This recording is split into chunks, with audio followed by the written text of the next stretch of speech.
মানে যাতা কথা আপুনি উত্তৰটো দিব নিশ্চয় আপোনালোকৰ 2 নম্বৰী কথা মই আপোনালোকে উত্তৰটো দিব আপুনি মই কথাখিনি আপোনালোকৰ 2 নম্বৰী কথা শুনিবলৈ মানক মই উত্তৰটো লৈ লৈছো তাৰপিছত মই আপোনাৰ নিশ্চয় মানকান্তক লৈ যি ৰাজনীতি কৰি আছে মানক মই মুখ্যমন্ত্ৰী ৰিয়েকচন ল'ম এক মিনিট কেজুৱেল এটিটিউড লৈছে ঠিক আছে ৰ'ব মানক এক মিনিট মই এইখিনি প্ৰত্যুত্তৰখিনি জানিব লাগিব তাৰপিছত এই মুহূৰ্তত মানস কোঁৱৰ আছে আমাৰ সৈতে তেওঁ ৰাইজৰ দলৰ মুখপাত্ৰ আৰু মানস কোঁৱৰৰ আমি যিমান দূৰ জানো মানস কোঁৱৰৰ গাঁওখনতো যথেষ্ট পৰিমাণে বানে আচলতে সন্ত্ৰাসৰ সৃষ্টি কৰিছে বা যথেষ্ট ক্ষয় ক্ষতি হৈছে মানস কোঁৱৰৰ গাঁওখনতো গতিকে মানস আপোনাৰ ওচৰলৈ আহিছো বৰ্তমান স্বাভাৱিকতেই এতিয়া যদিও পানী বঢ়া নাই কিন্তু এতিয়া নতুন সমস্যাৰে যুঁজি আছে মানুহখিনি সেই বৃহত্তৰ অঞ্চলটোৰ গতিকে সামগ্ৰিকভাৱে আপুনি এজন স্থানীয় যুৱক হিচাপে আপুনি জানেই দাঁতি কাষৰীয়া অঞ্চলসমূহত কি হৈ আছে কেনেকৈ হৈ আছে ক'ত হৈ আছে আৰু আশংকা এটা কিন্তু আগৰ পৰাই আছিল যে কোনোবা নহয় কোনোবা এদিন নাগা পাহাৰ খহিব আৰু খহি আমাৰ অঞ্চলসমূহ কিন্তু যথেষ্ট বিপদৰ সন্মুখীন হ'ব লাগিব কিন্তু এই ক্ষেত্ৰত কি হ'ল আচলতে আপুনি কি ভাবে যে কৰবাত কাম কৰিব লগা ঠাইত কাম নকৰাৰ বাবে আজি এই পৰিৱেশ পৰিস্থিতিৰ সূচনা হ'ল নেকি মানস দা প্ৰথম কথাটো হ'ল মোৰ গাঁওখনৰ নাম চেতিয়াহুন্দিকৈ গাঁও আৰু মোৰ ঘৰৰ ভিতৰত 5 ফুট পানী উঠিছে আৰু 1 ফুট পলস পৰিছে গতিকে ইয়াৰ স্থানীয়ভাৱে ইয়াতে কি হৈ আছে আমি ভালকৈ জানো গতিকে বিজেপিৰ মুখপাত্ৰ দেৱজিৎ মহন্তৰ দুটামান কথা শুধৰাই দিব বিচাৰো এই বানটো প্ৰাকৃতিক বান নহয় এইটো এটা মানৱ সৃষ্ট বান আচলতে আমাৰ ঠাইবিলাক আমাৰ বিহুবৰ সন্তক বিহুবৰ চৰাইদেউ এই ঠাইবিলাক যথেষ্ট ওখৰ ঠাইত আমি আছো আপোনালোকে জানে যে চুকাফাই প্ৰথম ৰাজধানী চৰাইদেউতে কৰিছিল আটাইতকৈ ওখ ঠাই য'ত বানপানী হোৱাৰ কোনো চান্স নাই তাতো বানপানী হ'ল এতিয়া গোটেই কথাটো হৈ গ'ল কি যে এই বানপানী হোৱাৰ মূল কাৰণটোৱে হ'ল কয়লা খনন আৰু শিল খনন আৰু এই কয়লা খনন আৰু শিল খনন আজিৰ পৰা বুলি নহয় 2016 চনৰ পৰা ব্যাপক ৰূপত নগাপাহাৰ খন্দাৰ কাৰণে এই কয়লা খনন কৰাৰ কাৰণে নগাপাহাৰ খন্দাৰ কাৰণে এই বানপানীয়ে প্ৰলয়ংকাৰী ৰূপ লৈছে আৰু এই কয়লা খননৰ মূল মাষ্টাৰ মাইণ্ড বিলাক কিন্তু আজি বিজেপিতে আছে আজি আপুনি যদি চাই যে বিভিন্ন মানুহৰ নাম ওলাই আছে আজি আমাৰ সন্তক বিহুবৰ হৈ মন জিলালৈ যাওঁতে ডালিমি পৰ্বতটো ডালিমিৰ যিটো মৈদাম এইটো পাৰ হৈ যিটো বৰজান অঞ্চল পায় বৰজান অঞ্চলৰ পৰা আপোনাৰ নিমখ পানী হৈ টকোবাৰী হৈ লেণ্ডস্লিপ হৈ একদম আপোনাৰ লাল পাথৰলৈকে এই অঞ্চলটো লগতে দিখৰ হিপাৰে যিটো লংলিং ডিষ্ট্ৰিক্ট আছে লংলিং ডিষ্ট্ৰিক্ট এইটো আপোনাৰ যিখিনি লাচুং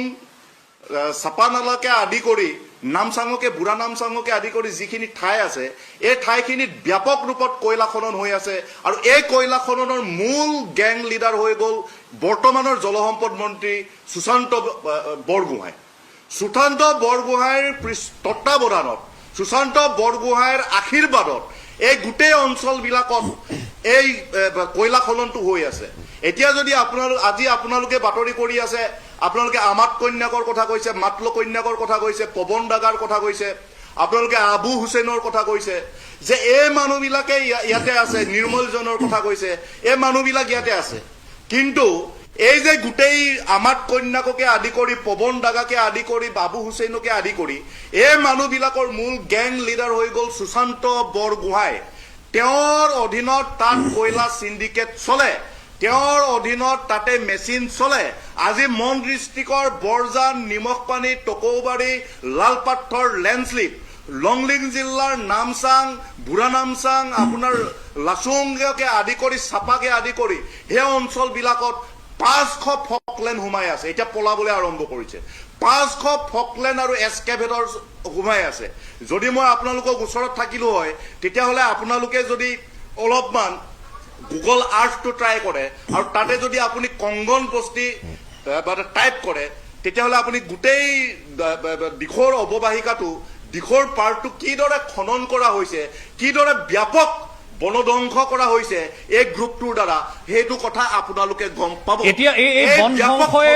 বনধ্বংসৰ কাৰণে এইবাৰ এই চৰাইদেউ বা নাজিৰা বা শিৱসাগৰত এই ধ্বংসলীলা হ'ল নেকি হয়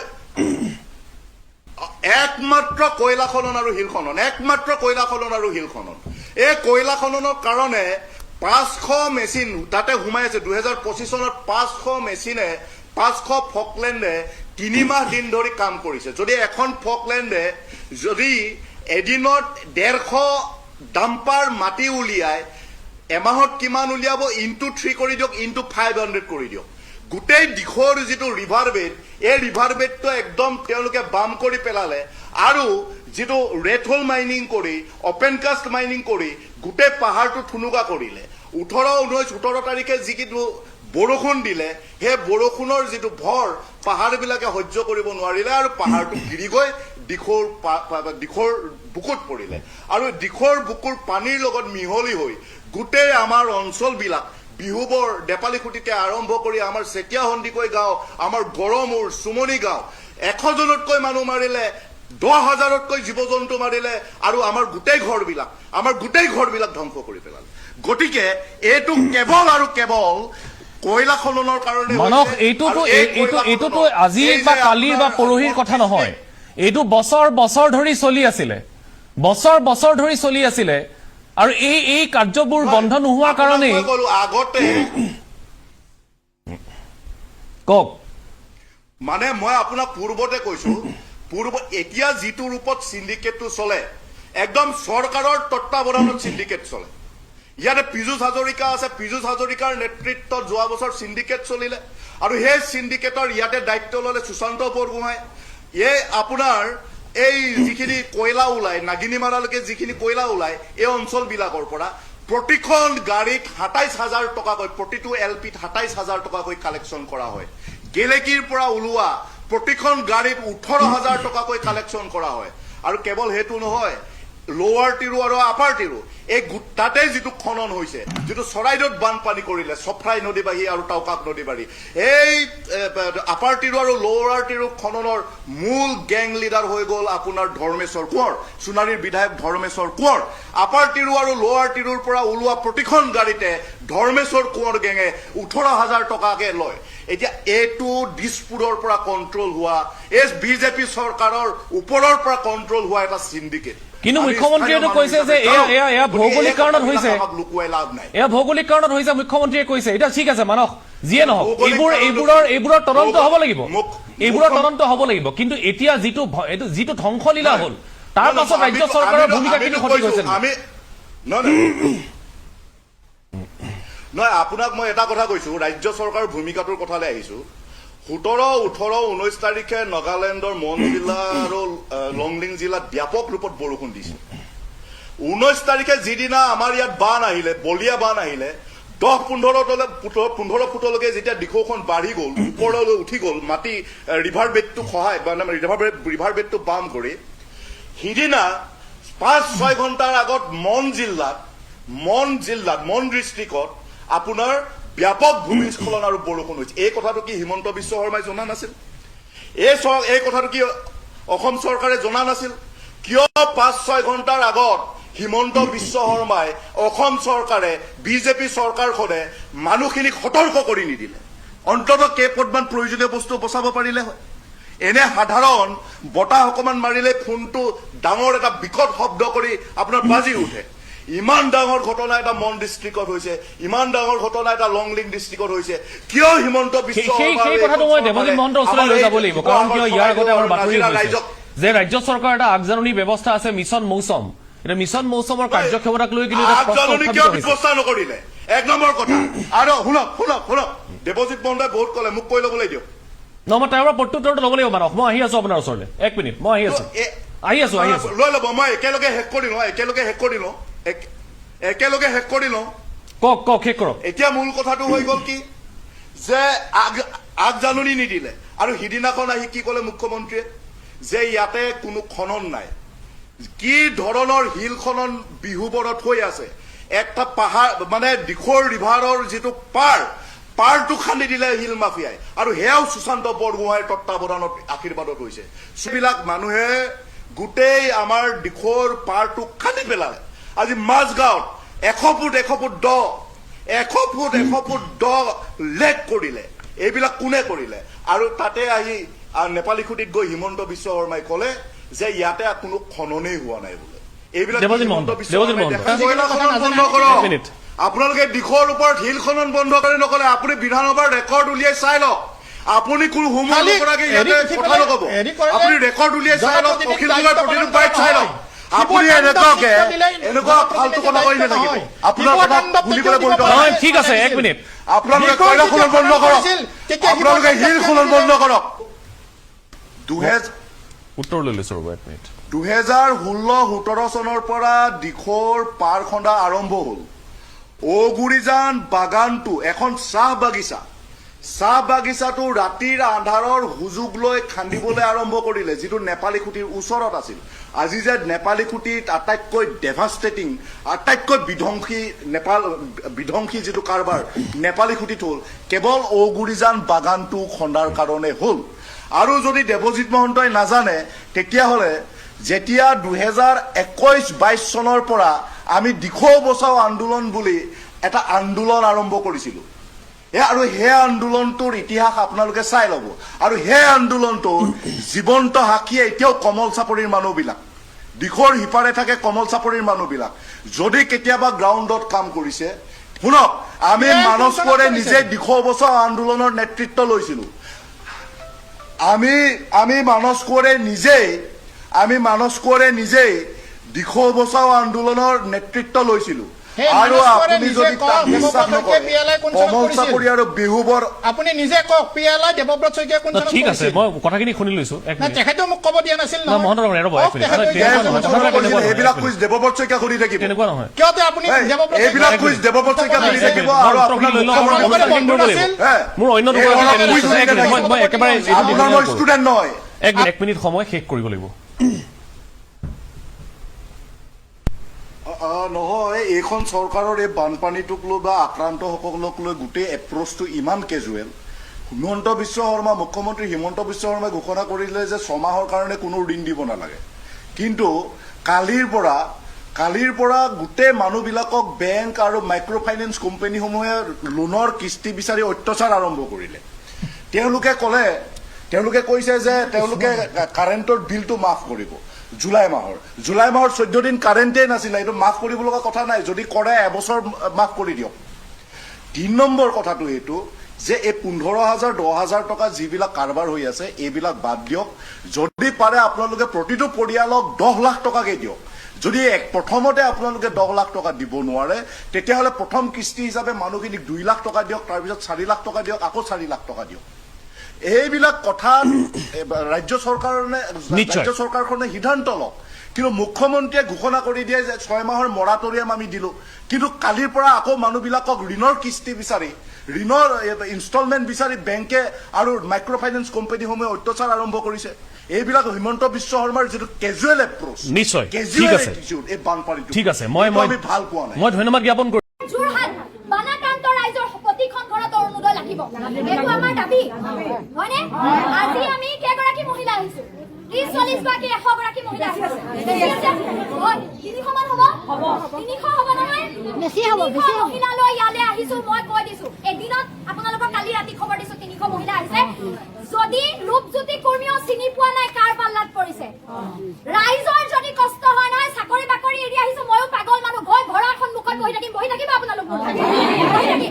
আজি 300 মহিলা লৈ ইয়াত বহিবলৈ আহিছো অৰুণোদয় যদি 300 মহিলাই প্ৰতিবাদ কৰি যিসকলে পোৱা নাই পাই আছিল কাটি দিছে নাপায় 3,000 বাদ দিয়ক 30,000 মহিলালৈ যোৰহাট জিলা উপায়ুক্ত কাৰ্যালয়ত আমি বহি থাকিম 3-4জন বিএলও দিয়ে বৰ বিজেপি দল আয়ুক্ত আছে বিভিন্ন অফিচাৰ আছে যিসকলে পৰীক্ষা দি টান পৰীক্ষা দাঁত ভঙা পৰীক্ষা দি পাছ কৰি দায়িত্ব লয় সেইসকলক চাৰ্ভে কৰি চিলেক্ট কৰিবলৈ নিদিয়ে চিলেক্ট কোনে কৰে বিজেপি দলৰ কৰ্মীয়ে কৰে আৰু আমি যদি চাৰ্কেল অফিচত গৈছো সুধিছো তেওঁলোকে কয় আমাৰ হাতত নাই তেওঁলোকে কয় যে আপুনি বাইদেউ আপুনি জ্ঞানশ্ৰী বাইদেউৰ লগত লাগিছিলে চাগে মহিলাই কৈছে যে কাৰোবাক আনকি বিজেপি মানুহো ইয়াত আছে আজি যোনে নিজৰ মুখ বুজিয়াটো বাদেই দিয়ক যোনে নিজৰ ঘৰৰ চব কাম একাষৰীয়া কৰি বিজেপি দলৰ বাবে দীৰ্ঘদিন ধৰি লাগি থাকিলে কষ্ট কৰি থাকিলে তেনে মানুহ যাক মই চিনিয়ে নাপাওঁ যি মোকে ভালকে চিনি নাপায় তেনে মানুহৰ বিজেপি দলীয় কৰ্মী কাটি দিছে জ্যোতি কুৰ্মী ডাঙৰীয়াই কৈছে তহঁতৰ দায়িত্ব জ্ঞানশ্ৰীয়ে ভোট বেছি পাইছিল নতুনকৈ অহা ছোৱালী নেদেখাকে ভোট দিলি ইমান বেছি ভোট পালে এতিয়া মোৰ ওচৰলৈ কেলে আহিছ জ্ঞানশ্ৰীৰ ওচৰলৈ যা কৈছে নে ৰাইজ কৈছে এইখিনি কথা ৰাইজে আমাক কৈছে বহু মহিলাৰ কথা হৈছে যে বিজেপি দলে কৰি আছিল কেৱলে বানপানীত ককবকাই আছে চাৰিওফালৰ পৰা বানে সংহাৰ কৰি নিছে কাৰোবাৰ ঘৰৰ দুৱাৰ বাচন বৰ্তন শেষ হৈ গ'ল কাৰোবাৰ জীৱ জন্তু চৰাই চিৰিকটি শেষ হৈ গ'ল খেতি পথাৰ নষ্ট কৰবাত মানুহ মৰিছে বিচনাখন নাই শুবলৈ তুলিখন নাই চোফা শেষ এই পৰিৱেশত যোৱা ৩-৪টা দিনত মৰিয়নি বিভিন্ন প্ৰান্তৰ ৰাইজৰ মহিলাসকলৰ ফোন এটাই ফোন যে বাইদেউ আমাৰ অৰুণোদয় কাটি দিছে আমি চাৰ্কল অফিচ গৈছো সোধা পোছা কৰিছো ব্লকলৈ গৈছো আৰু আমাক কি কোৱা হৈছে যে অৰুণোদয় আপোনালোকে নাপায় আগবাৰ পাইছিলে এবাৰ নাপায় কাৰণ আপোনালোকে বিজেপি নকৰিলে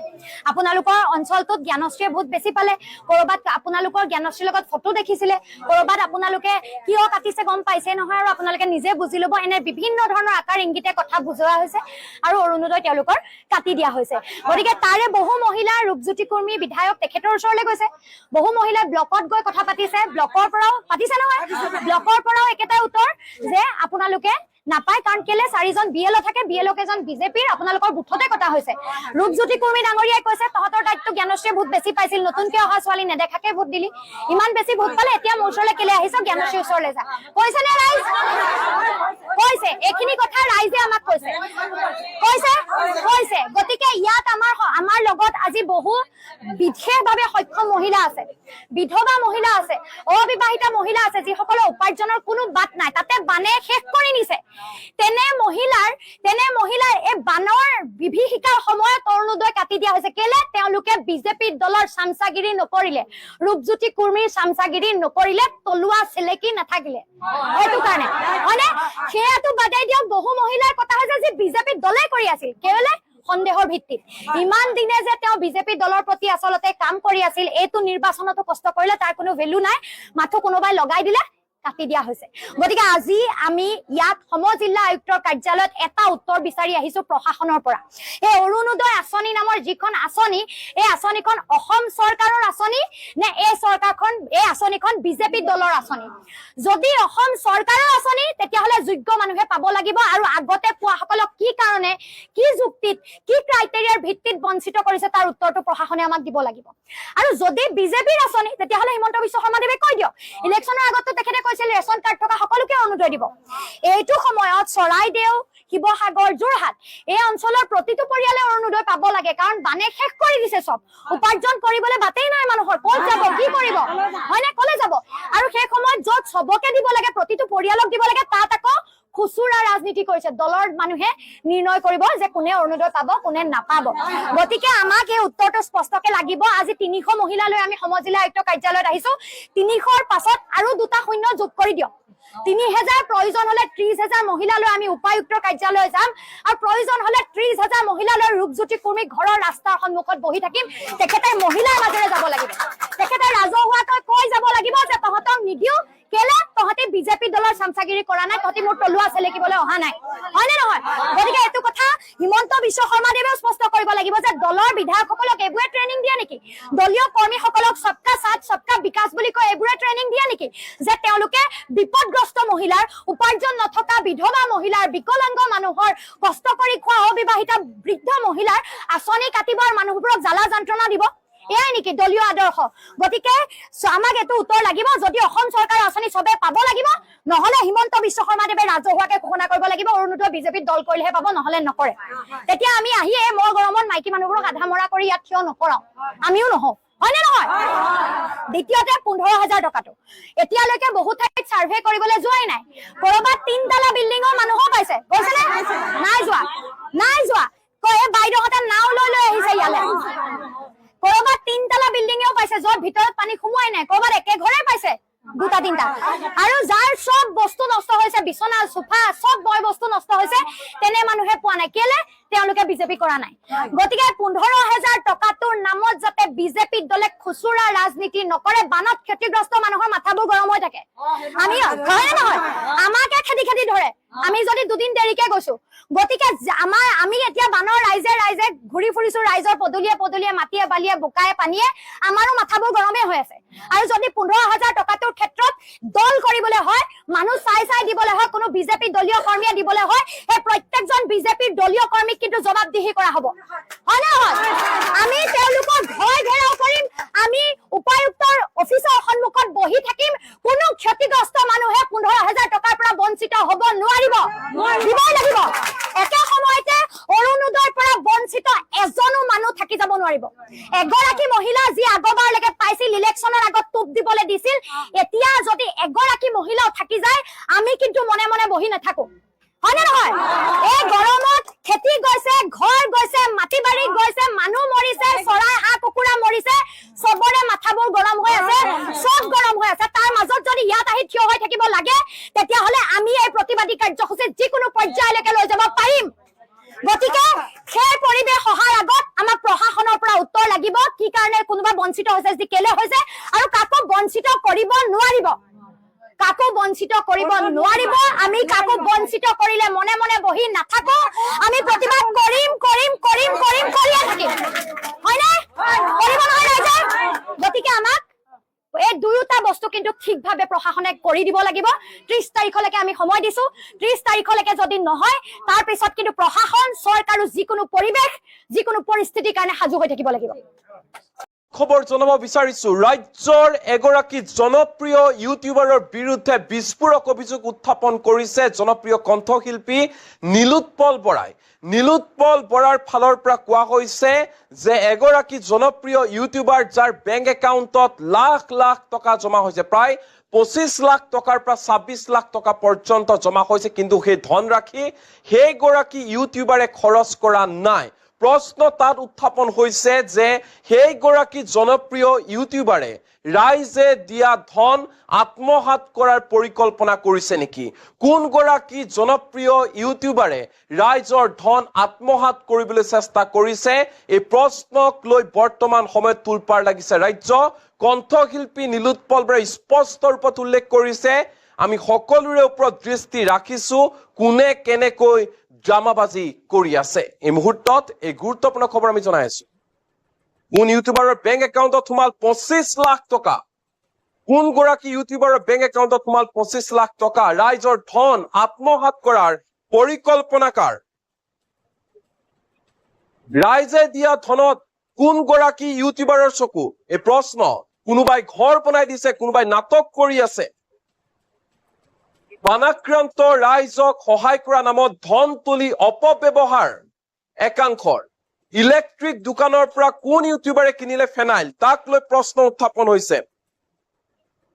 ভিডিঅ' বাৰ্তাৰে বিস্ফোৰক মন্তব্য কণ্ঠশিল্পী নীলোৎপল বৰাৰ, আৰু ইয়াকে লৈ বৰ্তমান সময়ত ৰাজ্যজুৰি ব্যাপক প্ৰতিক্ৰিয়াৰ সৃষ্টি হৈছে। সেইগৰাকী জনপ্ৰিয় ইউটিউবাৰ কোন যাৰ বেংক একাউণ্টত সোমাইছে লাখে লাখে টকা, 25 লাখ টকাৰ পৰা 26 লাখ টকা, যি এতিয়াও খৰচ কৰা নাই, নিজৰ বেংক একাউণ্টত জমা কৰি ৰাখিছে, সেয়া আত্মসাৎ কৰাৰ পৰিকল্পনা কৰিছে নেকি? এনেধৰণে প্ৰশ্ন উত্থাপন কৰিছে কণ্ঠশিল্পী নীলোৎপল বৰাই। এই মুহূৰ্তত নীলোৎপল বৰাৰ মন্তব্য আছে, কি কৈছে শুনো আহক। আমাৰ কেইবাজনো ভাইটি ভন্টি নতুন ইউটিউবাৰ, ষ্ট্ৰীমাৰ, ইনফ্লুৱেঞ্চাৰ, তেওঁলোকে তাৎক্ষণিকভাৱে বানপানী হোৱাৰ লগে লগে তেওঁলোকে বহুত পইচা অনলাইন সাহায্য দিবৰ বাবে তেওঁলোকে কালেকশ্যন কৰিলে, আৰু ৰাইজে তেওঁলোকক পূৰ্ণ সহযোগ দিলে, আৰু বহুত লাখ লাখ টকা উঠিছে। কাৰোবাৰ একাউণ্টত 10 লাখ, কাৰোবাৰ একাউণ্টত 20 লাখ, কাৰোবাৰ 40 লাখ। এতিয়া চবেই অভিযোগ আনি আছে, মই ছচিয়েল মিডিয়াতো দেখিছো, আৰু বহুতে মোক পাৰ্চনেলি ফোন কৰিও কৈছে যে এনেকুৱা এনেকুৱা দাদা, ই এনেকুৱা কৈছে, ই তেনেকুৱা কৈছে। এতিয়া কাৰ কথাতনো বিশ্বাস কৰিম? কোনোবা এজন ইউটিউবাৰ নে ষ্ট্ৰীমাৰ, তেওঁলোকৰ একাউণ্টত হেনো 25-26 লাখ টকা মান জমা হৈ আছে, কিন্তু তেওঁলোকে খৰচ কৰিব পৰা নাই বা জনা নাই, হোৱাট এভাৰ। কিন্তু কথাটো হৈছে যে যদি তোমালোকে বস্তুখিনি কৰিব পৰা নাই, আৰু বোলে 5 লাখ মান টকাৰ যি খৰচ হিচাপ তেওঁলোকে দিছে, তাতেও বোলে ইলেক্ট্ৰনিক্সৰ দোকানৰ পৰা ফেনাইল কিনা বা তেনেকুৱা ধৰণৰ কিবা কিবি অভিযোগ আনিছে। মই বহুত ভালকে দেখা নাই বস্তুটো, আৰু বহুত ইউটিউবাৰ দুই এটাক দেখিছো ঘৰ চৰ বনাই দি মানুহে বহুত ইমোচনেলো হৈছে দেখি পেলাই কাম কৰা, বহুতে জেনুইনলি কৰি আছে। দুই এজনে অকমান ড্ৰামে বাজিও কৰি আছে। এতিয়া তেওঁলোকে ভাবে যে তেওঁলোকক দেখিলে বা ভিডিঅ' দেখিলে আমি বুজি নাপাওঁ বুলি। হয়তো সাধাৰণ মানুহে কেতিয়াবা বুজি পোৱাটো অকমান সময় লাগি যায়। আমি বহুত মানুহ লগ পাওঁ, কোনে কোনে জেনুইনলি কৰি আছে, কোনে কোনে অকমান ড্ৰামে বাজি কৰি আছে, কোনে কোনে কি কৰি আছে। আৰু মই চবকে এইকেইদিন চাই আছো, সঁচাকে চাই আছো। মানে কোনে কি কৰি আছে, অকল চৰকাৰক চাই আছো তেনেকুৱা নহয়, আমাৰ মানুহখিনিকো চাই আছো কোনে কি কৰিছে। আমাৰ কেইবাজনো ভাইটি ভন্টি নতুন ইউটিউবাৰ, ষ্ট্ৰীমাৰ, ইনফ্লুৱেঞ্চাৰ, তেওঁলোকে তাৎক্ষণিকভাৱে বানপানী হোৱাৰ লগে লগে তেওঁলোকে বহুত পইচা অনলাইন সাহায্য দিবৰ বাবে তেওঁলোকে কালেকশ্যন কৰিলে আৰু ৰাইজে তেওঁলোকক পূৰ্ণ সহযোগ দিলে আৰু বহুত লাখ লাখ টকা উঠিছে। কাৰোবাৰ একাউণ্টত 10 লাখ, কাৰোবাৰ একাউণ্টত 20 লাখ, কাৰোবাৰ 40 লাখ। এতিয়া চবেই অভিযোগ আনি আছে, মই ছচিয়েল মিডিয়াতো দেখিছো আৰু বহুতে মোক পাৰ্চনেলি ফোন কৰিও কৈছে যে এনেকুৱা এনেকুৱা দাদা ই এনেকুৱা কৈছে, ই তেনেকুৱা কৈছে। এতিয়া কাৰ কথাতনো বিশ্বাস কৰিম? কোনোবা এজন ইউটিউবাৰ নে ষ্ট্ৰীমাৰ, তেওঁলোকৰ একাউণ্টত হেনো 25-26 লাখ টকা মান জমা হৈ আছে, কিন্তু তেওঁলোকে খৰচ কৰিব পৰা নাই বা জনা নাই, হোৱাট এভাৰ। কিন্তু কথাটো হৈছে যে যদি তোমালোকে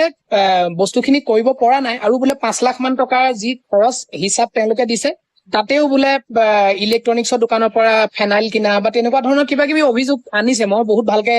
দেখা নাই বস্তুটো। আৰু বহুত ইউটিউবাৰ দুই এটাক দেখিছো ঘৰ চৰ বনাই দি মানুহে বহুত ইমচনেলো হৈছে দেখি পেলাই কাম কৰা, বহুতে জেনুইনলি কৰি আছে। দুই এজনে অকমান ড্ৰামে বাজিও কৰি আছে। এতিয়া তেওঁলোকে ভাবে যে তেওঁলোকক দেখিলে বা ভিডিঅ' দেখিলে আমি বুজি নাপাওঁ বুলি। হয়তো সাধাৰণ মানুহে কেতিয়াবা বুজি পোৱাটো অকমান সময় লাগি যায়। আমি বহুত মানুহ লগ পাওঁ, কোনে কোনে জেনুইনলি কৰি আছে, কোনে কোনে অকমান ড্ৰামে বাজি কৰি আছে, কোনে কোনে কি কৰি আছে। আৰু মই চবকে এইকেইদিন চাই আছো, সঁচাকে চাই আছো। মানে কোনে কি কৰি আছে, অকল চৰকাৰক চাই আছো তেনেকুৱা নহয়, আমাৰ মানুহখিনিকো চাই আছো কোনে কি কৰিছে। আমাৰ কেইবাজনো ভাইটি ভন্টি নতুন ইউটিউবাৰ, ষ্ট্ৰীমাৰ, ইনফ্লুৱেঞ্চাৰ, তেওঁলোকে তাৎক্ষণিকভাৱে বানপানী হোৱাৰ লগে লগে তেওঁলোকে বহুত পইচা অনলাইন সাহায্য দিবৰ বাবে তেওঁলোকে কালেকশ্যন কৰিলে আৰু ৰাইজে তেওঁলোকক পূৰ্ণ সহযোগ দিলে আৰু বহুত লাখ লাখ টকা উঠিছে। কাৰোবাৰ একাউণ্টত 10 লাখ, কাৰোবাৰ একাউণ্টত 20 লাখ, কাৰোবাৰ 40 লাখ। এতিয়া চবেই অভিযোগ আনি আছে, মই ছচিয়েল মিডিয়াতো দেখিছো আৰু বহুতে মোক পাৰ্চনেলি ফোন কৰিও কৈছে যে এনেকুৱা এনেকুৱা দাদা ই এনেকুৱা কৈছে, ই তেনেকুৱা কৈছে। এতিয়া কাৰ কথাতনো বিশ্বাস কৰিম? কোনোবা এজন ইউটিউবাৰ নে ষ্ট্ৰীমাৰ, তেওঁলোকৰ একাউণ্টত হেনো 25-26 লাখ টকা মান জমা হৈ আছে, কিন্তু তেওঁলোকে খৰচ কৰিব পৰা নাই বা জনা নাই, হোৱাট এভাৰ। কিন্তু কথাটো হৈছে যে যদি তোমালোকে বস্তুখিনি কৰিব পৰা নাই আৰু বোলে 5 লাখ মান টকাৰ যি খৰচ হিচাপ তেওঁলোকে দিছে, তাতেও বোলে ইলেক্ট্ৰনিক্সৰ দোকানৰ পৰা ফেনাইল কিনা বা তেনেকুৱা ধৰণৰ কিবা কিবি অভিযোগ আনিছে। মই বহুত ভালকে দেখা নাই বস্তুটো। আৰু বহুত ইউটিউবাৰ দুই এটাক দেখিছো ঘৰ চৰ বনাই দি মানুহে বহুত ইমচনেলো হৈছে দেখি পেলাই কাম কৰা, বহুতে জেনুইনলি কৰি আছে। দুই এজনে অকমান ড্ৰামে বাজিও কৰি আছে। এতিয়া তেওঁলোকে ভাবে যে তেওঁলোকক দেখিলে বা ভিডিঅ' দেখিলে আমি বুজি নাপাওঁ বুলি। হয়তো সাধাৰণ মানুহে কেতিয়াবা বুজি পোৱাটো অকমান সময় লাগি যায়। আমি বহুত মানুহ লগ পাওঁ, কোনে কোনে জেনুইনলি কৰি আছে, কোনে কোনে অকমান ড্ৰামে বাজি কৰি আছে, কোনে কোনে কি কৰি আছে। আৰু মই চবকে এইকেইদিন চাই আছো, সঁচাকে চাই আছো। মানে কোনে কি কৰি আছে, অকল চৰকাৰক চাই আছো তেনেকুৱা নহয়, আমাৰ মানুহখিনিকো চাই। মৌলানা আজমল ডাঙৰীয়াৰ ৰণকৌশল নেকি কি উজনি অসমত গৈ লাহে লাহে তাতে তেওঁলোকে নিজৰ ৰাজনৈতিক চিন্তাধাৰাবোৰ প্ৰকাশ কৰিব? কিছুদিন আগতে আমি এটা ছবি দেখিলোঁ যে কেনেদৰে অসমৰ আমাৰ আইসকল আঁঠুকাঢ়ি